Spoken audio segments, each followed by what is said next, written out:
Puji Tuhan, selamat malam Bapak, Ibu, Saudara yang dikasihi Tuhan. Salam jumpa kembali Saudara dalam ibadah kita pada saat malam hari ini. Ya, kita bersama dengan anggota keluarga kita beribadah kepada Tuhan. Seberapapun yang bersama-sama dengan kita, mari kita bersama-sama siapkan hati kita untuk kita mendengarkan kebenaran firman Tuhan Saudara. Puji syukur kepada Tuhan kalau sampai malam hari ini, sampai pada saat ini, kita semua masih boleh mendengarkan akan kebenaran firman Tuhan.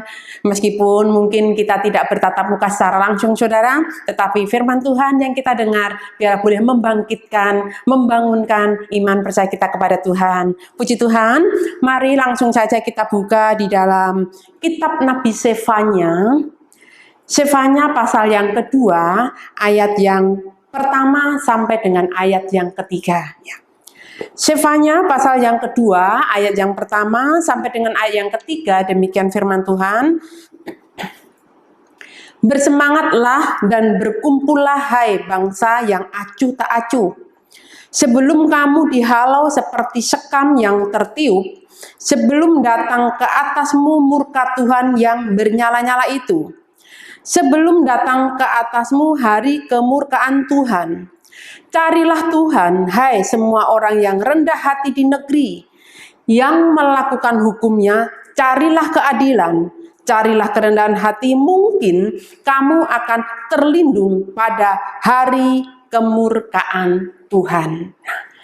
Puji Tuhan Saudara, kalau kita bersama-sama Saudara membaca kitab Sefanya yang hanya beberapa pasal ini Saudara, di situ Nabi Sefanya menyampaikan nubuatan Saudara, bahkan bukan hanya nubuatan saja tapi juga peringatan yang disampaikan Saudara terhadap bangsa Yehuda dan penduduk Yerusalem. Peringatan ini Saudara akan segera dijatuhkan atas mereka. Nabi juga menulis, Saudara, bukan hanya peringatan, bukan hanya penghukuman yang akan menimpa bangsa Yehuda dan penduduk Yerusalem, Saudara, tetapi juga kepada bangsa-bangsa lain. Ada bangsa Filistin, ada bangsa Moab, ada bangsa Amon, Ethiopia, bangsa Asyur, Saudara. Nah, firman Tuhan di sini menyatakan bahwa penghukuman itu begitu dahsyat. Penghukuman itu begitu luar biasa, Saudara. Di dalam pasal yang pertama dari kitab Sefanya ini, Saudara, di sana dikatakan bahwa hari penghukuman itu disebut dengan hari Tuhan yang hebat, Saudara. Hari Tuhan yang hebat. Namun, Saudara, sebelum keputusan Allah ini dilaksanakan atau dijatuhkan atas bangsa Yehuda, Saudara, Nabi menghimbau kepada bangsa Yehuda agar mereka bertobat, agar mereka mencari Tuhan dengan kerendahan hati. Karena apa, Saudara? Karena kalau mereka melakukannya, maka Allah pun akan memperhitungkannya. Nah, Saudara, kalau mereka mau mencari Tuhan dengan kerendahan hati, Saudara, mereka mau datang kepada Tuhan, maka Allah akan memperhitungkannya, Saudara. Seperti ya firman Tuhan saat ini, Saudara, saya ambil tema tentang kasih karunia Tuhan. Nah, Saudara, di dalam pasal yang pertama, ayat yang pertama, Saudara, di sana dituliskan bahwa Nabi Sefanya itu hidup pada zaman Raja Yosia, Saudara. Jadi seangkatan dengan Nabi Yeremia.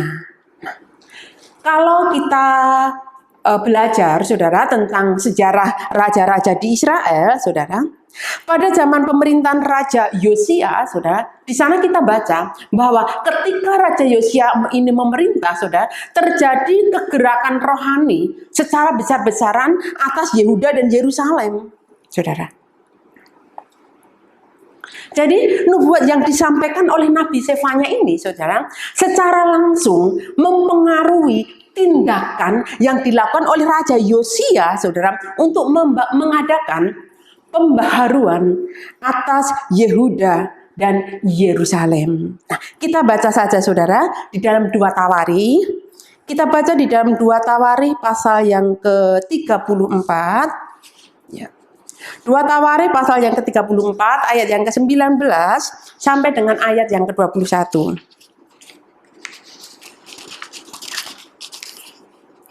Ya.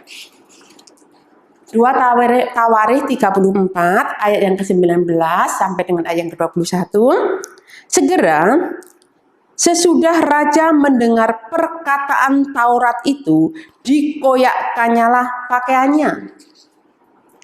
Kemudian raja memberi perintah kepada Hilkia, kepada Ahikam bin Safan, kepada Abdon bin Mika, kepada Safan panitera negara itu, dan kepada Asaya hamba raja, katanya, pergilah, mintalah petunjuk Tuhan bagiku, bagi yang masih tinggal di Israel dan di Yehuda, tentang perkataan kitab yang ditemukan ini, sebab hebat kehangatan murka Tuhan yang dicurahkan kepada kita, oleh karena nenek moyang kita tidak memelihara firman Tuhan dengan berbuat tepat seperti yang tertulis dalam kitab ini. Nah, Bapak Ibu Saudara yang dikasihi Tuhan,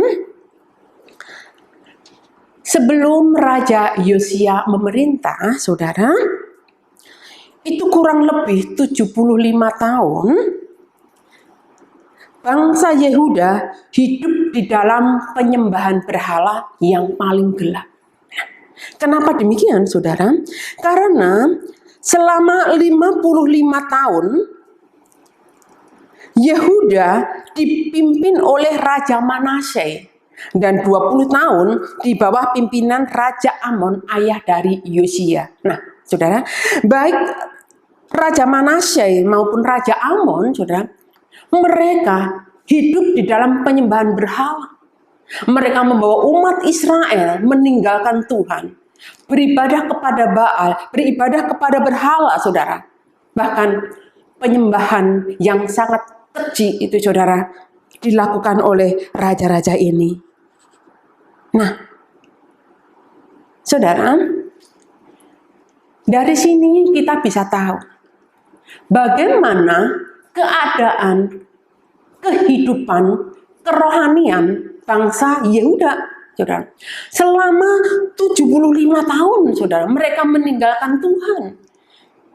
Mereka hidup di dalam penyembahan berhala, saudara. Tentu saja kehidupan kerohanian mereka sangat merosot. Nah, dalam keadaan seperti ini, saudara, Yosia diangkat menjadi raja dalam usia yang masih sangat muda. Dikatakan di dalam firman Tuhan, Yosia diangkat menjadi raja dalam usia 8 tahun, saudara. Nah, tetapi saudara, Yosia, ia bertumbuh menjadi pribadi yang kuat, bertumbuh menjadi pribadi yang taat kepada Tuhan. Bahkan dalam usianya yang masih remaja, ketika ia berusia 16 tahun, saudara, firman Tuhan menyatakan ia bersungguh-sungguh mencari Tuhan. Dan itu pula, saudara, yang membuat ia terus bertumbuh menjadi pribadi yang hidup takut akan Tuhan. Dan pada usia yang ke-26 tahun, apa yang dilakukan, saudara? Ia memperbaiki rumah Tuhan. Nah, saudara, usia masih kanak-kanak, remaja, kemudian ia bertumbuh menjadi dewasa. Bagaimana kehidupannya, dia hidup takut akan Tuhan. Ketika memperbaiki rumah Tuhan inilah, saudara, di sana kitab Taurat Musa diketemukan. Nah, saudara tahu, selama 75 tahun berarti kitab Taurat ini tersimpan entah ada di mana, tidak ada yang tahu, saudara. Tersimpan rapi mungkin di dalam rumah Tuhan, tidak dibaca-baca, tidak Ya, tidak ada yang tahu isinya, saudara. Oleh sebab itu, ketika rumah Tuhan diperbaiki, Taurat Tuhan diketemukan. Dan, saudara, ketika Taurat Tuhan itu dibacakan, di situ Yosia tahu bahwa murka Tuhan akan dicurahkan atas Yehuda dan Yerusalem karena mereka tidak hidup di dalam perjanjian Allah. Mereka telah meninggalkan firman Allah. Mereka melakukan hal-hal yang menyakiti hati Tuhan. Itulah sebabnya, saudara, Yosia merendahkan diri kepada Tuhan. Ia minta petunjuk kepada Tuhan. Ia tahu setelah firman Tuhan dibacakan, ia tidak tinggal diam, saudara. Oh begitu. Tetapi ia ambil tindakan, ia melakukan, saudara. Sikap apa yang harus ia ambil ketika firman Tuhan itu disampaikan? Saudara, menjadi suatu teladan dalam hidup kita. Ketika firman Tuhan diberitakan kepada kita, saudara, firman itu memberikan suatu pembaharuan di dalam kehidupan kita. Tindakan apa yang harus kita ambil? Nah, di sini, saudara, Yosia minta petunjuk kepada Tuhan. Dan Allah berkenan. Ketika Yosua merendahkan diri di hadapan Allah, saudara, Allah membuka hatinya. Belas kasih Allah terbuka bagi Yosia, saudara. Jadi, merendahkan diri di hadapan Allah, saudara, itu adalah syarat utama untuk kita mengalami pembaharuan. Merendahkan diri di hadapan Tuhan, saudara, ada syarat di dalam kehidupan kita untuk kita menerima kasih karunia Allah. Bapak Ibu Saudara yang dikasih Tuhan, karena dosa-dosa Israel, saudara, hukuman itu tetap Allah jatuhkan, saudara. Tetapi Yosia yang merendahkan diri di hadapan Allah, yang mendapatkan kasih karunia Allah, saudara, ia tidak melihat malapetaka itu. Ia tidak mengalami, saudara, penghukuman Allah yang dahsyat itu. Karena apa, saudara? Karena penghukuman itu dijatuhkan bukan ketika Raja Yosia memerintah. Puji Tuhan, saudara.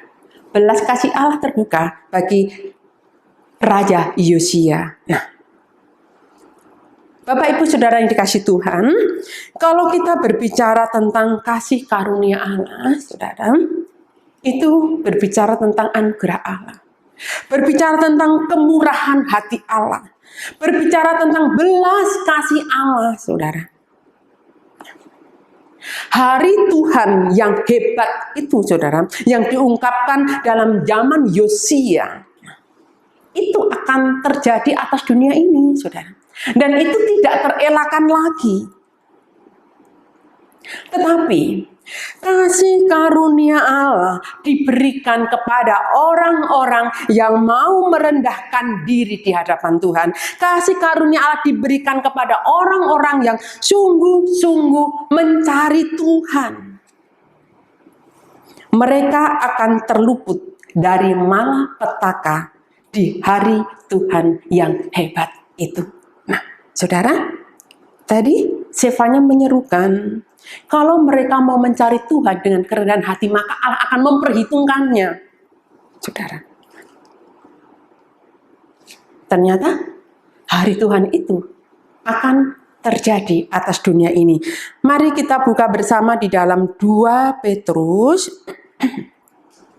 2 Petrus pasal yang ketiga. Ya, 2 Petrus pasal yang ketiga, saudara. Ayat yang ke-19 sampai dengan ayat yang ke-21. Ya. 2 Petrus 3 pasal yang ke-19. 2 Petrus 3 ayat yang ke-9 sampai dengan ayat yang ke-14. Demikian firman Tuhan. Tuhan tidak lalai menepati janjinya. Sekalipun ada orang yang menganggapnya sebagai kelalaian, tetapi ia sabar terhadap kamu. Karena ia menghendaki supaya jangan ada yang binasa, melainkan supaya semua orang berbalik dan bertobat. Tetapi hari Tuhan akan tiba seperti pencuri. Pada hari itu langit akan lenyap dengan gemuruh yang dahsyat dan unsur-unsur dunia akan hangus dalam nyala api, dan bumi dan segala yang ada di atasnya akan hilang lenyap. Jadi, jika segala sesuatu ini akan hancur secara demikian, betapa suci dan salehnya kamu harus hidup, yaitu kamu yang menantikan dan mempercepat kedatangan hari Allah. Pada hari itu langit akan binasa dalam api dan unsur-unsur dunia akan hancur karena nyalanya. Tetapi sesuai dengan janjinya, kita menantikan langit yang baru dan bumi yang baru di mana terdapat kebenaran. Sebab itu saudara-saudara yang kekasih, sambil menantikan semuanya ini, kamu harus berusaha supaya kamu kedapatan tak bercatat dan tak bernoda di hadapannya dalam perdamaian dengan Dia. Nah, puji Tuhan, saudara. Pada dasarnya, saudara, pada hari kedatangan Tuhan ke dunia ini, saudara, Allah menghendaki jangan ada yang dibinasakan. Tuhan menghendaki semua orang bertobat, saudara. Karena dengan bertobat mereka akan selamat, saudara. Seperti seruan Sefanya, saudara, supaya Yehuda mencari Tuhan. Maka mereka akan terlindung dari murka Tuhan. Kepada orang-orang yang mau bertobat, kepada orang-orang yang percaya, saudara, ia akan mendapat kasih karunia Allah dan diselamatkan. Tetapi, saudara, kepada mereka yang tidak mau percaya, saudara, itu sama dengan mereka menolak kasih karunia Allah dan mereka itu akan binasa. Sekarang, saudara, bagaimana dengan sikap kita sebagai gereja Tuhan, sebagai orang-orang yang percaya kepada Tuhan, saudara? Kita tahu hari Tuhan itu akan datang. Dan saat ini kita gereja Tuhan, kita orang-orang percaya, saudara, kita sedang menantikan hari Tuhan itu. Nah, bagaimana sikap orang-orang percaya di dalam menantikan hari Tuhan yang dahsyat itu, saudara? Nah, yang pertama, saudara, di dalam ayat yang ke-11, yaitu bahwa kita gereja Tuhan, kita orang-orang percaya harus hidup suci dan saleh, saudara. Harus hidup suci dan saleh. Artinya, saudara, kita harus hidup beribadah kepada Tuhan. Bangsa Israel 75 tahun meninggalkan Tuhan, saudara. Sehingga hari kemurkaan Tuhan itu akan menimpa mereka, mereka tidak tahu kalau firman Tuhan tidak diberitakan. Sekarang firman Tuhan diberitakan kepada kita bahwa hari Tuhan yang dahsyat itu akan terjadi atas dunia ini dan tidak terelakkan lagi. Nah, sekarang kita sebagai orang-orang yang tahu firman Tuhan, yang menanti-nantikan hari Tuhan, saudara, apa yang harus kita lakukan? Firman Tuhan katakan, kita harus hidup suci dan saleh. Kita harus beribadah kepada Tuhan, saudara. Kita beribadah kepada Tuhan Allah yang benar. Tuhan Allah yang menyelamatkan kita. Firman Tuhan mengatakan, latihlah dirimu beribadah. Karena beribadah itu berguna di dalam segala hal. Baik untuk kehidupan kita masa kini maupun untuk kehidupan kita yang akan datang, saudara. Ya, kehidupan kita saat ini, ketika kita beribadah kepada Tuhan, kita menikmati persekutuan dengan Tuhan. Maka, saudara, kehidupan iman percaya kita tetap terpelihara. Bahkan dari ibadah itu ketika firman Tuhan diberitakan, saudara, firman Tuhan itu akan membersihkan kehidupan kita. Kita tahu tentang hal yang tidak berkenan. Dan ketika firman Tuhan menyatakan sepanjang hari ini ada hal yang tidak berkenan kepada Tuhan, kita datang kepada Tuhan. Kita minta ampun kepada Tuhan. Kalau tidak ada firman, mana kita tahu, saudara. Nah, ibadah berguna juga bagi kehidupan kita yang akan datang, saudara. Ibadah yang kita jalani, saudara, itu tidak akan sia-sia. Itu akan bermanfaat dalam kehidupan kita pada saat ini sampai Tuhan datang. Sebab itu, mari kita tetap giat beribadah, saudara. Meskipun saat ini ya kita tidak beribadah ke dalam rumah Tuhan, mungkin hanya 1 minggu 1 kali pada saat ini, saudara. Mari pada waktu-waktu firman Tuhan disampaikan, mari kita bersama-sama boleh menikmatinya. Yang kedua, saudara, yang kedua yaitu di dalam ayat yang ke-14 dari 2 Petrus 3 tadi, yaitu bahwa kita harus berusaha supaya tidak bernoda dan bercacat di hadapan Tuhan. Saudara, artinya kita menjalani kehidupan ini, saudara, dengan selalu berpadan dengan firman Tuhan. Berusaha meningkatkan kesetiaan kita di dalam pengiringan kita kepada Tuhan. Gereja yang berlayak di hadapan Tuhan, kelak ada gereja yang tiada bernoda dan tiada bercacat. Dan itu, saudara, dapat terjadi atas kehidupan kita ketika kita menyelaraskan kehidupan kita setiap saat, setiap waktu dengan kebenaran firman Tuhan yang ada di dalam kehidupan kita semua. Puji Tuhan. Dan yang ketiga, saudara, yang ketiga yaitu kita mempergunakan waktu yang ada. Nah, saudara, kita mempergunakan waktu dengan sebaik-baiknya, saudara. Kalau sampai saat ini hari Tuhan itu belum terjadi, saudara, itu merupakan kesabaran Allah kepada manusia, saudara.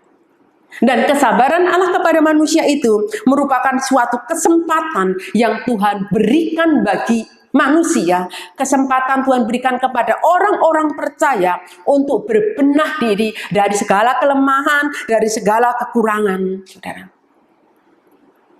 Bagaimana caranya? Yaitu dengan cara memperhatikan cara hidup kita. Cara hidup kita itu berkenan atau tidak di hadapan Tuhan. Cara hidup kita itu sesuai tidak dengan firman Tuhan, saudara. Nah, kalau belum, ini ada waktu ini ada waktunya bagi kita untuk kita terus diperbaharui, untuk kita terus disempurnakan di dalam kehidupan kita, sehingga ketika Ia datang kembali, kita kedapatan menjadi gereja Tuhan yang tiada bernoda dan bercacat, menjadi gereja Tuhan yang berlayak di hadapan Tuhan. Kita bersama-sama dengan anak domba Allah itu, saudara. Puji Tuhan. Jadi, saudara, hari Tuhan itu pasti terjadi. Dan Allah menghendaki tidak ada seorang pun yang mengalami kebinasaan. Tetapi, saudara, kalau sampai toh ada yang binasa, saudara, itu berarti dia menolak kasih karunia Allah. Dia menolak keselamatan itu, saudara, sehingga ia mengalami kebinasaan. Tapi puji syukur kepada Tuhan, kalau kita adalah orang-orang yang menanti-nantikan Tuhan, biarlah kita memelihara kehidupan kita. Kita hidup berpadan dengan firman Tuhan, supaya kehidupan kita, iman percaya kita tetap terpelihara di hadapan Tuhan. Dan ketika Ia datang ke dunia ini, adakah iman di bumi ini? Maka Allah mendapati itu di dalam kehidupan kita, orang-orang percaya. Puji nama Tuhan. Tuhan memberkati. Haleluya. Amin. Mari kita bersama-sama berdoa. Haleluya. Glory, haleluya. Glory, haleluya. Terpujilah namamu, Tuhan. Terpujilah namamu, Bapa yang baik. Engkau yang begitu mengasihi kami, Tuhan. Firman-Mu datang kepada kami bersama-sama pada malam hari ini, Tuhan. Bahwa tidak lama lagi Engkau akan datang kembali atas dunia ini. Tetapi puji syukur kepada Tuhan, kami adalah pribadi-pribadi yang telah menerima kasih karunia Allah, di mana kami tidak akan ditimpa murka ketika hari kemurkaan Tuhan itu datang, tetapi kami menjadi orang-orang yang diselamatkan Tuhan. Terima kasih Bapa, terima kasih ya Allah, atas anugerah-Mu, atas kasih karunia-Mu di dalam kehidupan kami.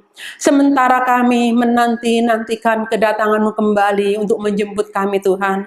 Biarlah kami menjadi anak-anak Tuhan, kami menjadi gereja Tuhan yang mempergunakan waktu yang ada untuk kami boleh tetap bersiap diri Tuhan, mempersiapkan diri kami untuk menyambut hari kedatangan Tuhan, sehingga kami boleh hidup suci dan tak bercacat di hadapan Tuhan. Kami tetap setia beribadah kepada Tuhan, kami tetap hidup berpadan dengan kebenaran firman-Mu Tuhan, sehingga iman percaya kami tetap terpelihara sampai Maranatha, sampai hari kedatangan-Mu ke dunia ini. Allah Roh Kudus, Engkau mengenal kami semua pribadi lepas pribadi Tuhan. Tanpa Engkau ya Allah, kami tidak akan mampu melakukan kebenaran firman-Mu. Menjadi doa kami bersama-sama pada malam hari ini, peganglah tangan kami senantiasa, tuntun kami di dalam jalan kebenaran-Mu, tuntun kami di dalam kehendak-Mu Tuhan. Biarlah hati kami senantiasa Tuhan menjadi hati yang senantiasa rindu dibaharui oleh Tuhan, menjadi hati yang senantiasa rindu untuk beribadah kepada Tuhan. Karena itulah Tuhan yang membawa kami semua untuk tetap berkenan di hadapan-Mu. Terima kasih Bapa, terima kasih Tuhan. Allah Roh Kudus, kerjakan firman-Mu di dalam setiap hati pribadi pas pribadi, sehingga semua itu boleh menjadi rema bagi kami semua. Terima kasih Tuhan, terima kasih ya Allah. Kami terima firman-Mu dengan penuh ucapan syukur di dalam berkat nama Tuhan Yesus Kristus. Haleluya, haleluya, amin.